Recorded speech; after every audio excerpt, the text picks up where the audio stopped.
Well, hello everyone. What up? I am live today. I am being joined by none other than my girl, Mel Robbins. Guys, this woman is freaking epic. She's got her book coming out, so I wanted to help. I wanted to join on Instagram and do a freaking mad shout out to her, and then just get you guys to come on, ask any questions. I will be answering questions. Put them in the sticker if you want, or just put a note here and I can read them out. And I'm waiting for my girl Mel to join. Let me know where everyone is from. I love seeing where everyone's from. Hello from San Antonio. What up, San Antonio? Hi from Sweden. And we've got my girl, Mel. Get your questions ready, because this woman is about to join the one and only, the badass, Mel Robbins. Where are ya? I'm like, I don't know how much I could do more of a build-up. Hey! I gotta love that you're in the car. Oh, here we go. I am in the car. Hey, everybody. Hi, Lisa. What up, girl? You in non-stop madness. Where are you heading? Well, we just left Joel Marin. Now we are going to go see the amazing duo that host Good Moms, Bad Choices. Oh, very cool. Then Maria Menounos. Then I hop a flight and go to Vegas. Oh my God. Okay. This woman is non-stop. I so freaking admire her. You have no idea, guys. I'm so excited. I'm like sweating buckets here, girl. All right. So just to give everyone quick context, I'm going to be asking Mel some questions. Drop them in as a sticker, because I normally like it in case people join late. They know what you're answering, Mel. Okay. But just want to give everyone a little quick preface. This woman I met when she came on Impact Theory, when my husband hosted, and she was advertising her book, her very first book at the time, which was the 5-second rule. Now, she mentions this whole thing in her current book, The High 5 Habit. And in chapter 12, I wish I had it ready. Damn it. Lisa's not prepared. But I wish I had it ready, guys. Because in chapter 12, Mel Robbins writes, have you got it yet? While you look, Mel, I'll do a quick talk. So, all right. Perspective is everything, guys. When you don't feel good about yourself, when you think you are terrible, when that negative voice starts to penetrate and you start to tell yourself all the things that you're terrible at, I want you to freaking remember Mel Robbins in her chapter. Do you want to read a bit, Mel? Oh my gosh, yes. I think this is the subhead that you wanted, Tom Bilyeu. Yes, Tom Bilyeu and my stress diarrhea. So if you want to give us a quick little lowdown on that situation, Mel, because I think it's so damn powerful that we talk about this, because Mel comes on the show. I know who Mel is. I'm blown away by Mel. I'm intimidated, wonderfully intimidated, and I don't mean that as a dig to me, but I just mean I admired her so much. I'm looking at this woman on a freaking pedestal being like, oh my God, I can't believe she's in my house. Now, flash forward, years later, I'm now friends with my good girl, Mel.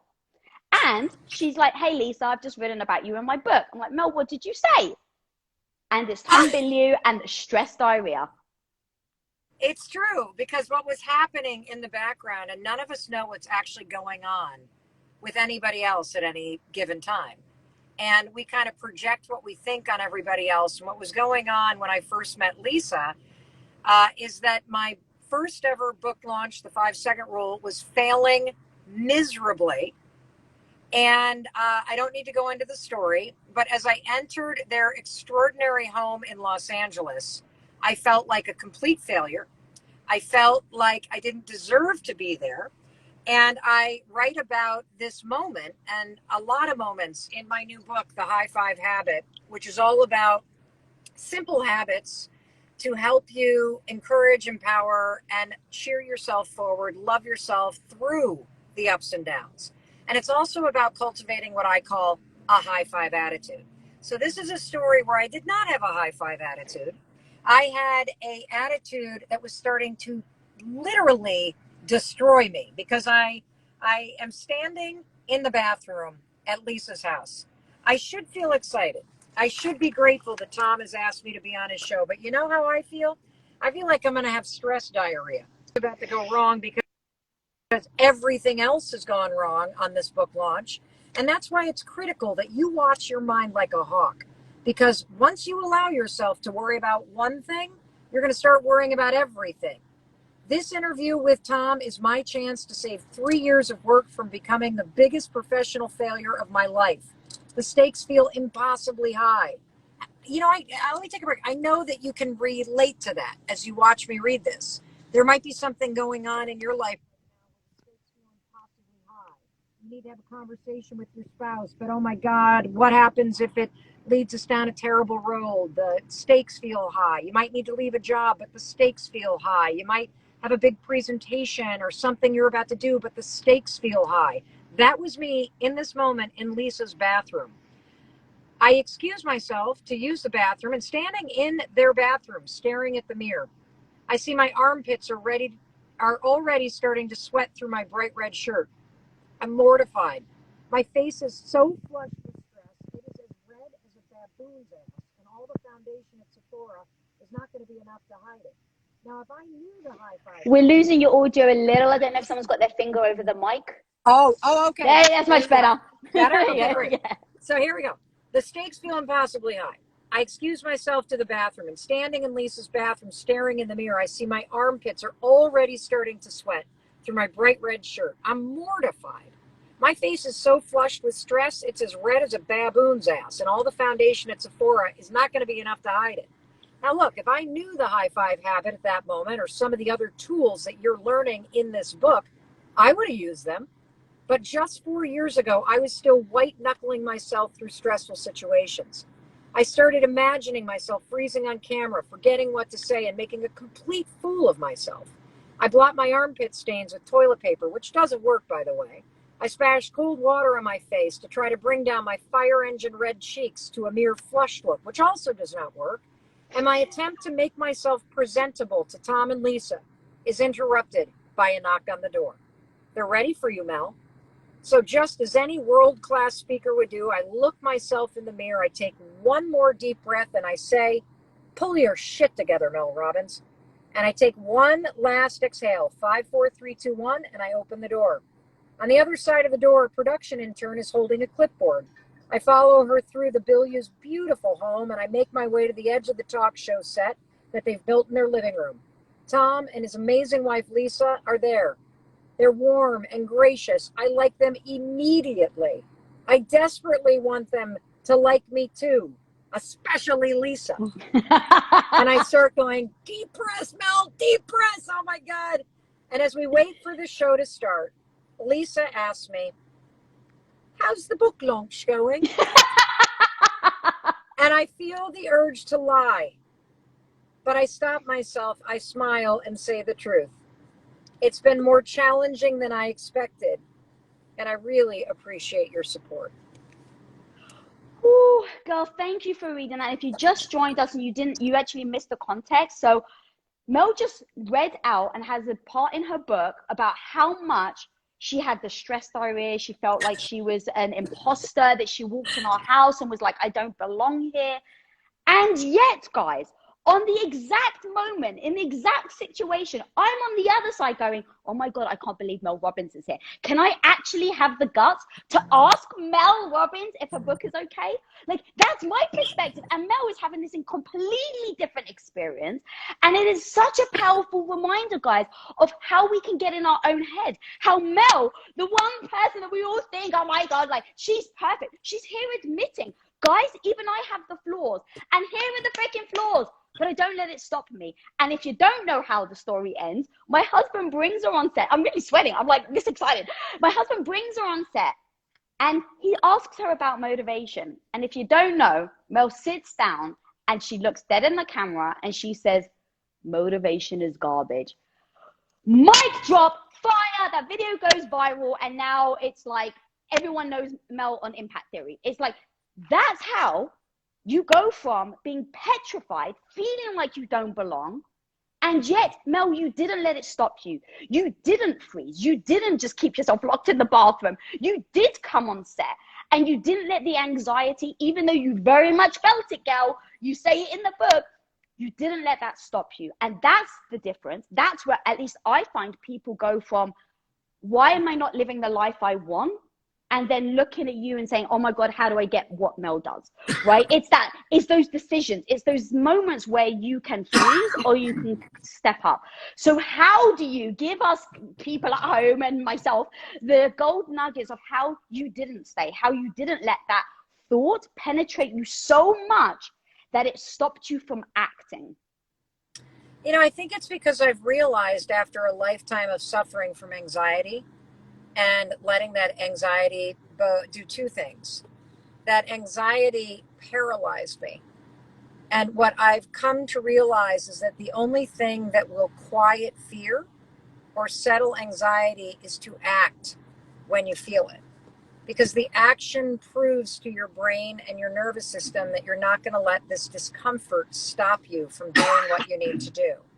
And when you understand that you can feel terrified, you can feel nervous, you can feel anxious, and you can use the 5-second rule, 5, 4, 3, 2, 1, count backwards, take action, and do it anyway, you now know the simple secret to pushing yourself through those uncomfortable feelings that are currently stopping you. There is no other way, because there are always going to be moments that make you anxious. There are always going to be things that go wrong. There are always going to be situations and growth moments that make you question or fear or feel something. And your emotions and your emotional reaction to things might be uncomfortable, but you can still take action. And that's the secret. And that's where the 5-second rule comes in. And all you do is count backwards. But the other piece, and this is what I write about, you know, in the High Five Habit, is that part of the reason why you are prone to feeling anxious and you are prone to doubting yourself and you are prone, just like I was, just like Lisa used to be, to Still am, by the way. well, I just want to add, but still am. you still struggle with it. So do I. But it is literally shrunk to such a small part of my existence. The other reason why you're so concerned about what other people think is because you have not gotten your relationship in order with yourself. People pleasing is not about other people. Yes, I desperately wanted you to like me, Lisa, but the assumption that you wouldn't isn't based on you. It's based on my insecurity with myself. People pleasing is about your insecurities. And see, for most of my adult life, Lisa, and this is what I write about in the High Five Habit, I would look in the mirror and see a woman I either hated or was disappointed in, or I would ignore her. And if that's what you do every single morning in the mirror with the woman that stares back at you, you ignore her or you criticize her or you judge her. And by the way, everybody on the planet does this. This is a dirty little habit that we all have that we're not talking about. This moment of rejection and criticism in the mirror. Every morning, this is how you start your day. And I'm here to tell you, if you want to get a handle on people pleasing, if you want to get a handle on your anxiety, if you want to get a handle on your whole life and start to take control and start to feel secure in who you are and proud of who you're becoming, start high-fiving the woman you see in the mirror. Because until you actually start to accept and love and celebrate and support yourself for where you are, had I been able to stand in that bathroom mirror and go, it's okay that you don't actually have books for sale, Mel. It's okay that you self-published. It's okay that you're not as successful as Lisa and Tom. It's okay that your house is not as beautiful as theirs. It's okay that you're not as cool as they are. It's okay that nobody can even buy your book, you know, and you're here promoting one. It's okay. I still got you, Mel. I still believe in you, Mel. I'm still going to support you, Mel. When you can do that for yourself as a habit, even though you don't have the number on the scale, you don't live where you want to live, you haven't done the thing you need to do, you don't have the money in the bank, you're not dating or in love with the person that you wish you were, if you can stand before yourself with everything you've survived, everything that you regret, everywhere that you are and that you're not, and still high-five the woman you see in the mirror, what happens is you delete the critic. I would have walked out of that bathroom knowing I had my own back. I would have walked out of that bathroom at your house, Lisa, basically going, I'm a good person. I believe in myself, which means I think that Lisa and Tom are going to like me too. And so instead of bringing my own insecurities into every interaction and projecting them on you. I reject myself, therefore Lisa's going to reject me. I don't like myself, therefore Lisa's not going to like me. I don't love myself, therefore Lisa won't love me. I'm not proud of what I'm doing, so there's no way Lisa's going to be proud of my doing. See, this is where all the anxiety and pretending comes from. Every morning in the mirror, you are rejecting yourself, you're criticizing yourself, and then you walk out of that bathroom having beaten yourself up or not even looking. You didn't even look at yourself. That's so true. You take that into your day. And then all day long, I feel like somebody who doesn't look good or doesn't look the way that I should, or that forgot to do this or didn't do that. And I drag those insecurities around with me. And then when I bump into somebody like you who I love and admire, boom, my insecurities are right there. You want to get a handle on this? You better start practicing the high five habit, because all of the positive programming, this is why this is so cool. I'm not trying to teach you anything new, actually. Yeah, it's a new habit, but the reason why it works is so cool. All the programming associated with a high five is already in your brain and your nervous system. You've been high-fiving everybody else. Like, I saw you, Lisa. I'm like, oh my God, she's even more extraordinary in real life. I just want to high-five her and hug her and love her. And oh my God, oh my God, oh my God, I love her. And all of that, your whole life has been aimed at other people, which is marvelous. Mm-hmm. What I'm suggesting is you make it a habit to now take all that positive programming. I love you. I believe in you. I like you. I trust you. I'm building a relationship with you. And you aim it back at the woman in the mirror. It's not going to make you conceited. It's not going to turn you into a bitch. It's going to do something else. It's going to ground you back in a relationship with yourself. It's going to make you feel compassionate and a sense of love and a sense of support for the one human being, the woman that you spend your whole life with, and that's yourself. That's what it does. God, I love that. And you just like touched on just like why this book is so amazing. So for me, it was like, it's an easy concept. I think that's very important. It's like tell me to do X so I can get Z. All right, Lisa, high five yourself in the mirror in the morning. Cool, got that. Like, that's a very, even if I don't feel like it, I can force myself to do it. But then also in the book, you also have like science and facts and data and stats on why it's actually good. Yeah. And I we also have all kinds of people all over the book. I put real people all over the book so that you know. Amazing. And the book isn't even out yet. These are people that are just trying it around the world because they've seen me talk about it on social. Chapter 2, Chapter 3, it's all research. Chapter 4, 5, and 6, it's all about your brain. I want you to understand that it begins with high-fiving in the mirror. Lisa, what did you experience? I mean, you're a very positive person. Everyone would look at you and be like, she didn't need to high-five herself. She believes in herself. She's doing this incredibly cool show about confidence. Lisa Bilyeu, like, clearly she doesn't need this, but what did you get that first morning or the first few times you tried this? Yeah, so for me, it's, I'm not sure if I like it or hate it that people think that I'm always positive, because the truth is I'm not. Like, inside, this voice is a real bitch. Like, I am just like honest, right? She is not very kind to Lisa. She, tries to tear her down. And you even said it earlier. I just go, it still exists, but how do I do it anyway? Like, that's my key. I don't beat myself up for not feeling good about myself. I don't beat myself up for having negative thoughts about myself. I just reframe it and say, how do I not stay here? Like, don't judge yourself, but how do you not stay here? And so I need tactics, because I've tried to emotionally sometimes calm myself first in order to act, and that doesn't work with me. I need a disruptor. I need that thing to snap me out of whatever self-narrative I have in that moment. And so I think, God. You just gave me a new way to talk about the high five habit. I love it. What was it? You want to hear what it is? Yes, please. Here we go. Let's just call it a bitch slap. Because we are going to slap that bitch that lives in your head right on out.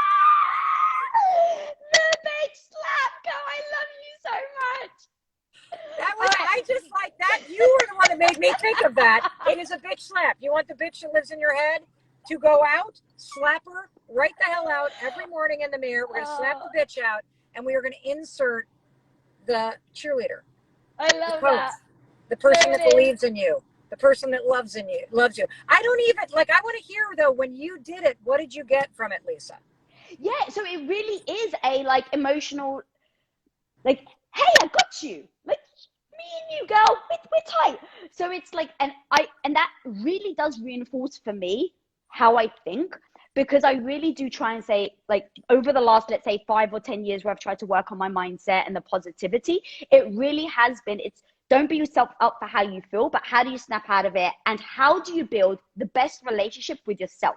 That is the freaking key. Like, I have to build the best relationship with myself first beforehand. And doing the high five in the mirror, it kind of just reminds you that you're your own mate. I got your back. I'm your mate. I got you. Like, that's kind of how I think. And so the act of it is amazing. And then what I was going to say, I'm also, there's the other part of my brain. I need stats. I need data. I need science. Like, it works, but like maybe someone that doesn't, but like, tell me why. And that's what I freaking love. Like, I think you even said you did a study of, or there was a study about like footballers, right? Where it's like, they all high five each other before the game. The data shows that they're like way more likely to win or something like that. Yeah. Well, there's a couple of cool things that happen. I'm not sure when you and I spoke that we even knew the research from Dr. Amen. Because I don't think so. We left your interview for Women of Impact, and we went to see Dr. Daniel Amen, one of the world's leading experts on the brain, and he was so crazy excited about this. He said, Mel, you experience a boost in your mood when you high five yourself, right? I'm like, yeah, why? And he goes, well, when somebody else high fives you, we know based on research that your brain gives you a drip of dopamine, the feel-good chemical. When you high five yourself, your brain is already programmed to give you a drip of dopamine. That's why you're going to feel a slight boost in your mood, which is so important because research shows that your mood in the morning impacts productivity.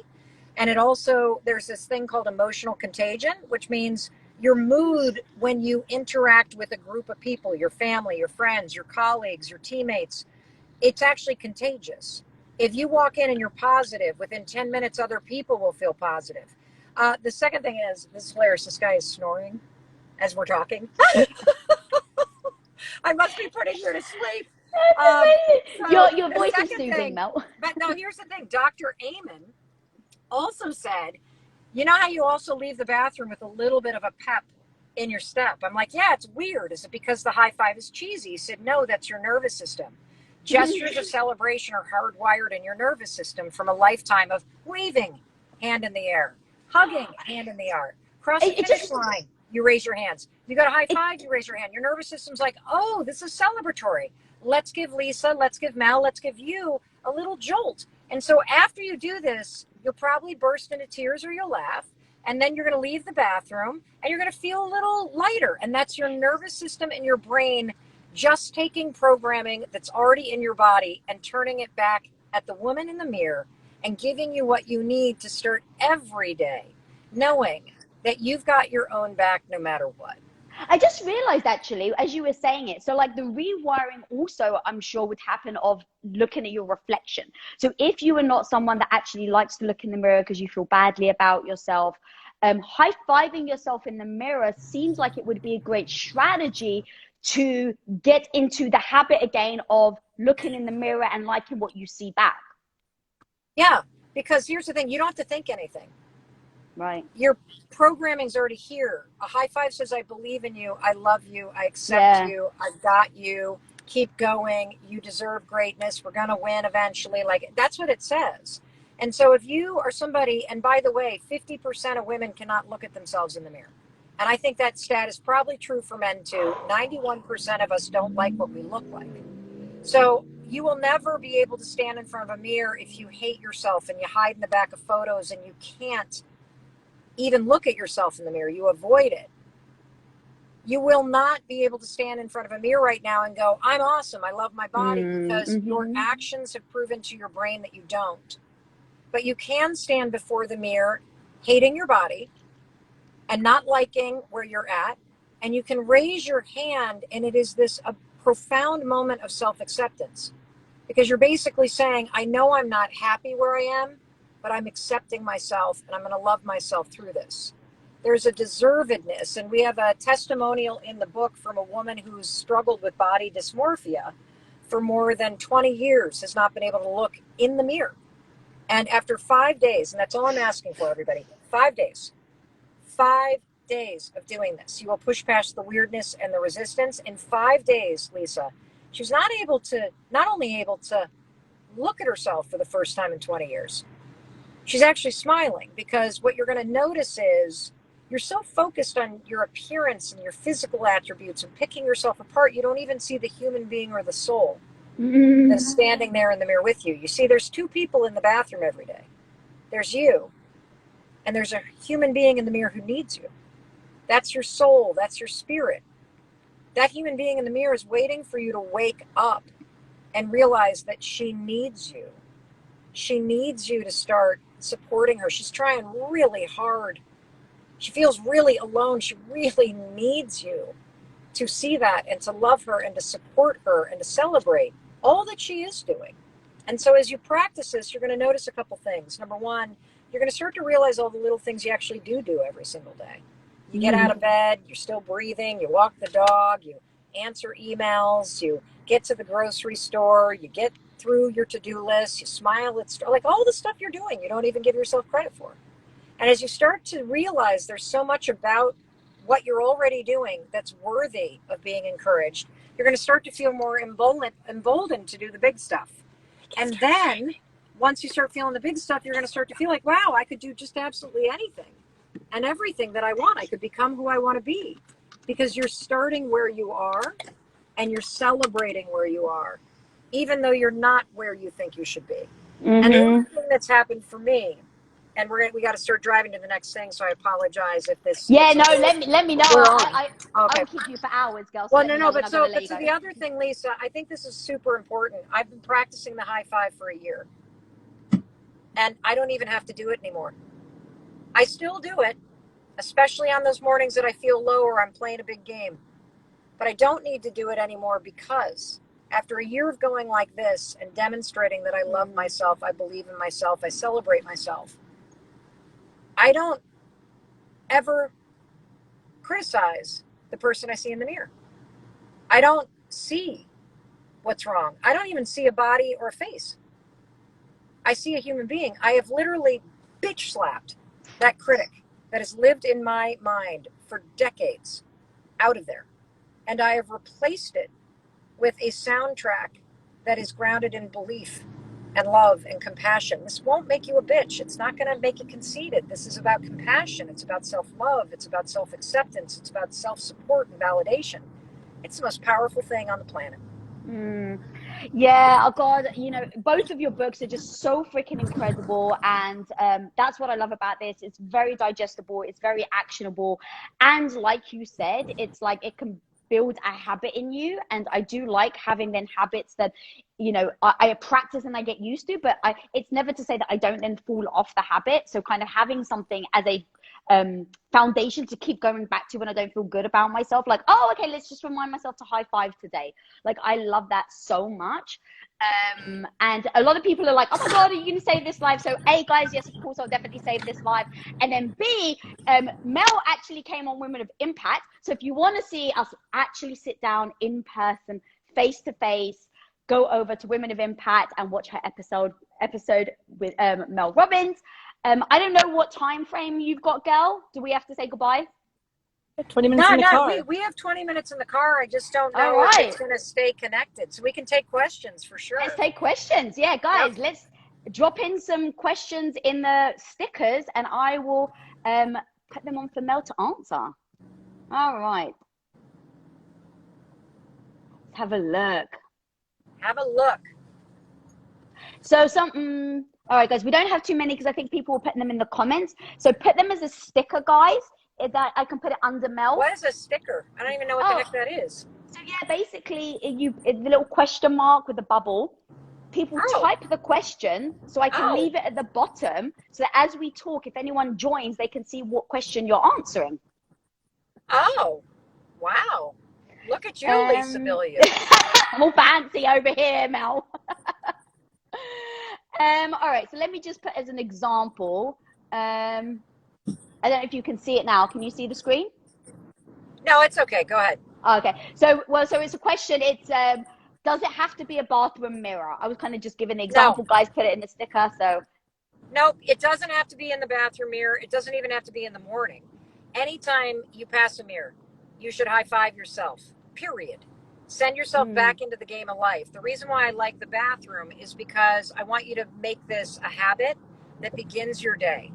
And I want you to stack it with brushing your teeth, because we're going to get all that crap out of your mouth so you don't spread dragon breath all over the place. We're also going to get all the crap out of your mind, body, and spirit, so you don't bring that into your day with the high five. And when you stack this with something you're already going to do, you will, it's faster and easier to make it a habit. On top of that, I want you to always do it in the morning in the bathroom, because I want you to break your habit of rejecting yourself every morning. And I want you to replace it with a high five. The other reason why I want you to do it in the bathroom every morning is it's probably the one place all day you're going to be alone. And even me, I do this. I'll come out of this stall in an airport bathroom, walk right up to the mirror and high five myself. And I can see other women kind of looking at me. So I know when you first start practicing this, it's going to feel a little awkward. And I want to set this up to win. So let's start in your bathroom. But by all means, you want to do this at work? You're at the mall, you want to high five yourself? You see yourself passing a mirror in the middle of the night as you let the dog out? You high five that amazing human being in the mirror every time you see them. Oh my God, I love that. So I just actually reminded me of a little story. I went to this event and I turn up, and this is probably a few years ago now, so I wasn't as confident as I am now. And I turned up and I look around and I was like the only female. And I was like, am I really the only female here? And so I look around, I'm like, oh my God, I got to get my confidence. So I went into the bathroom, and sometimes I wear like superhero underwear just for myself, so I can like give myself a little boost. And I love Wonder you. Woman necklace. And so I was like, the necklace didn't work, the underwear didn't work. So I just looked at myself in the mirror, and I was like, there are other women in the toilet, but I was like, I just can't care. I have to just focus on myself. Don't care about everyone else, Lisa. I need to snap myself out of this negative thing that I can feel is building up in me. So I literally walked up to the mirror and I was like, you got this. And I was like, yeah, and in front of everyone. And I just walked out. And then by the time I got there were more women. So I was like, I just, revved myself up, but I didn't need to. But I was like, it really works. Like giving yourself that motivation in the mirror. I love to do it with intensity, but like it just so freaking works, girl. I love like that you're really going ham on this idea. Yeah, I know it works. That's why I'm willing to put myself out there in the world for the first time in 4.5 years with a new book saying this works. And I don't actually think it's cheesy. I just know that you're going to think it is when you first hear it, because I think we have so many big problems in life. You think that it needs a big solution. The truth is, when you feel supported and empowered, you're able to face the big problems in life.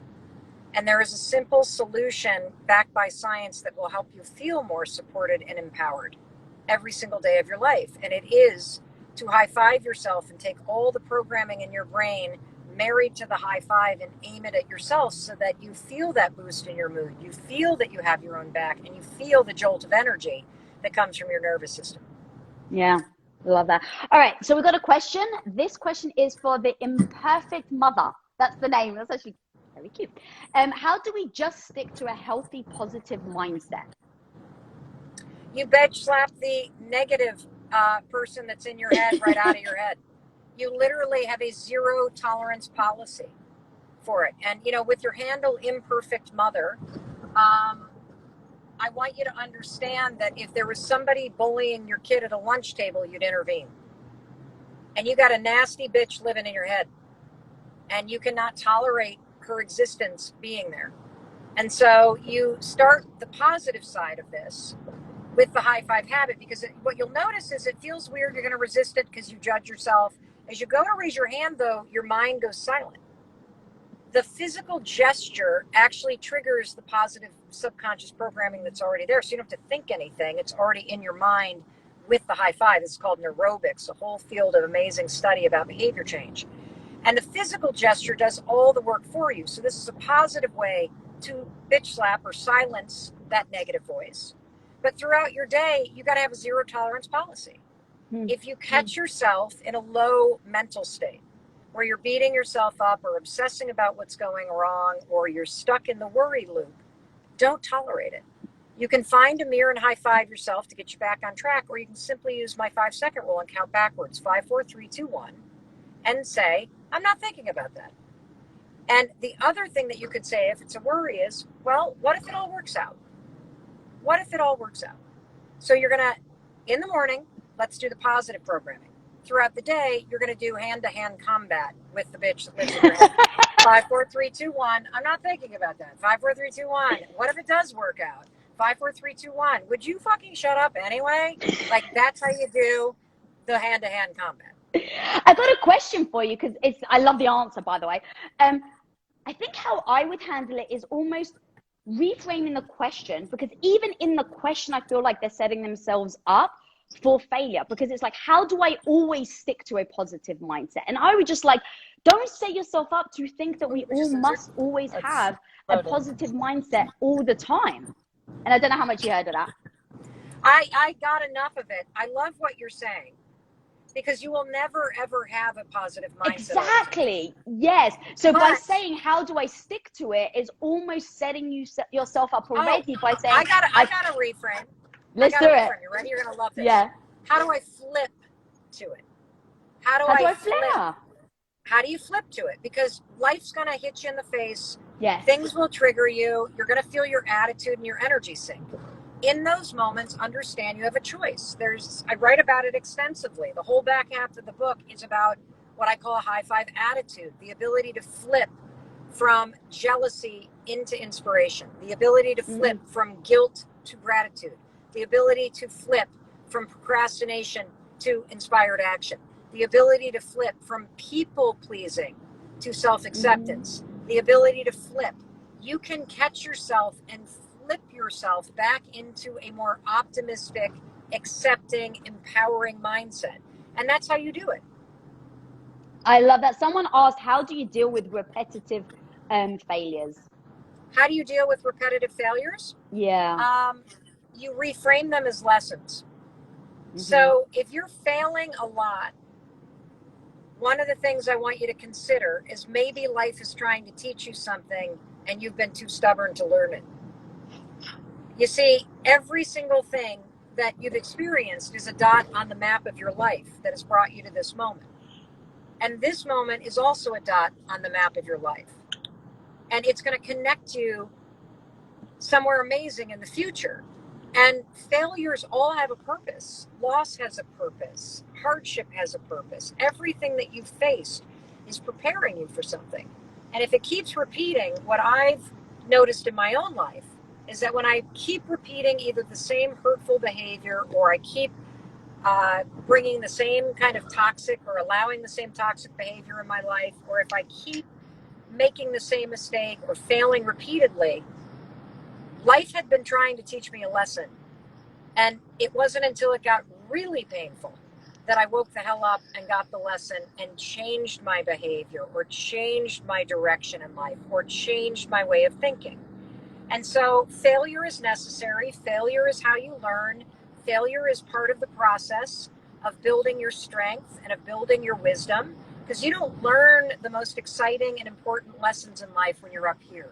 You learn it when you're low and failing like you are. And so ask yourself, what is life trying to teach you? And for those of you watching, why don't we help her? Write down in the comments, what is something that failure has taught you? What's a lesson that you've learned that you only learned through failure? And what I learned is, number one, what I just told you, everything's preparing you for something, period. Everything is a lesson. School, your life is the most extraordinary school you'll ever attend.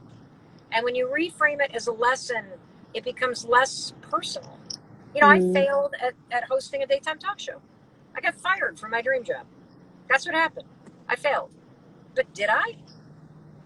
Did you really fail if you tried at something? Because, you know, when I look at that experience, sure, we didn't get to season 2. And now I can say, thank God, because I was meant to do something else. But that entire experience gave me what I needed. And particularly the experience of failing taught me a lot that I needed to know to help me be more present, successful, smart, wise in this next chapter. And so reframe it that way, because it's really not about you. It's some bigger lesson that you're meant to learn. It always is. Yeah, I love that. And it doesn't necessarily make it less painful, right? It still Of course freaking not. sucks and it still stings, but it's like, how do you make sure that you don't stay there? You don't stop there. And I love that what you said about it being a dot, because I really do think like in that sense of like almost chapters. So like if you were writing a book of your life, right? What is happening to you right now is a chapter. So if you know it is a chapter and you're going to write your book and you reflect back and this is a chapter, what do you want? How do you want that chapter to end? Because right now, in this very moment, you have the pen to write the end of that chapter. As you're in it, that's how I think. One of the worst things I've ever been through in my life, one of the most embarrassing things, shameful things. I've never spoken about it. Only my husband knows, and I've written it in my book. And I've never shared this story before. I very specifically have it for the book. And in that moment, I had no idea I'd ever write a book. Like, I never thought I'd be an author. But when this happened a few years ago, the embarrassment and shame could have crumbled me so much to the ground, I never would have gotten up. And in that moment, I so recognized that I'm at this path, that I have a choice. I can let this destroy me and I will never let go of the shame and guilt, or I can use it as an incredible chapter. And this is before I thought I was going to be an author. I can use it as a chapter in my book, and one day I'll use this to help other people. And so now I feel the thing that I've promised myself of, I'm using this to empower people. So anyone at home that may be listening right now with that shame, with that failure, with the embarrassment of the failure, with maybe they're still on the floor, how like making that pivot, making that mind shift of what is, it's a dot in my life. It's like you said, it's like instead of seeing it as this is my life, it is a dot, it is a chapter, and I have the power to change how I respond to this situation. Yeah, like I actually think this is why the high five habit is so profound. Mm-hmm. All those things that you regret are like evidence, and it stands in between you and the person in the mirror every morning. And you hold that thing that happened over your head, and it's the reason why you don't support and celebrate yourself. Mm-hmm. And so when you go like this and you raise your hand to your reflection, even though there are things you haven't forgiven yourself for, things that you wish hadn't happened, when you can high five yourself from that place, you don't have to say anything. What your brain is thinking is, I get it, this is hard, and I still love you. And I still have your back. And I still believe in your ability. Yeah. So go forward. And that's where you start. Because pep talks won't work if you don't believe it. Trying to it's hard to reframe it as a lesson until you've forgiven yourself. It's hard to really flip it unless you are. I think so, yeah. I think so. I think we're at the place that we're doing our next podcast. But all right. It's hard to do that. But that's why I love this gesture so much, because all of the shift happens through the physical act itself. It does the work for you. And that's why it's so powerful.